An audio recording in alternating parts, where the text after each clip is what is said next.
Hoff le fi Llanddona, cos dyna lle dwi'n mynd i'r traeth efo nain mi. Fy hoff le i ar yr ynys ydy Bodedern, achos dyna lle dwi'n cwrdd o ffrindiau fi yn aelwyd yr ynys. My favourite place in Ynys Môn is Llanddona Football Club because I play for them. Hoff lle fi yn Ynys Môn ydy Cemmaes fi, heb di chwarae i tîm Cemmaes.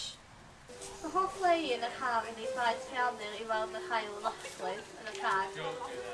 Fy hoff le i yn Ynys Môn yn y gaeaf ydy llyfr Tŷ Nain a Daid yn Llanmecell lle geisio cledwyd. Fy hoff le i ar Ynys Môn ydy Penmynydd, gan na dyna lle mae'n heulu'n dod o, a hefyd lle da ni'n cynnal ffermyr ifanc Penmynydd. Fy hoff lle i yw Ynys Llanddwyn, ond yn enwedig yn gynnar yn y bora, herwydd diw'n brysur.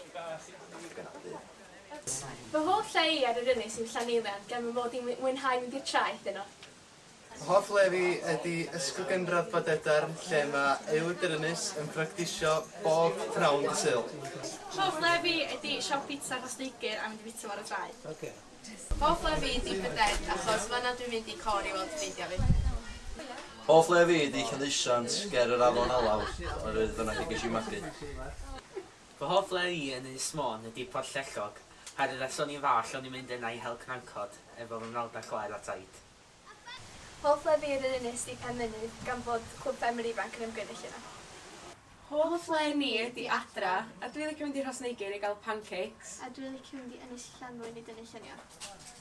Hoff le i ar yr ynys ydy'r Rhydwyn, achos fan'na di Adra, ond dwi'n hoff o fynd am dro i fyny Paris i weld sut mae'r lliwiau teulu'n yn newid dros amser.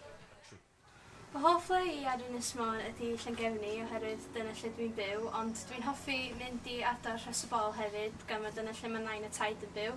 A mae'r gwahaniaeth rhwng byw mewn lle trefol a lle gwledig yn, mae'n rili neis.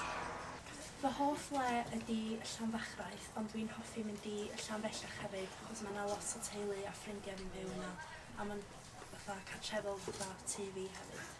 Fy hoff le i yw Pontydd y Bont achos dyna lle di Adra, a dwi'n gallu cerdded i Baet Siardyr yn yr haf i fynd i lan y môr efo fy ffrindiau.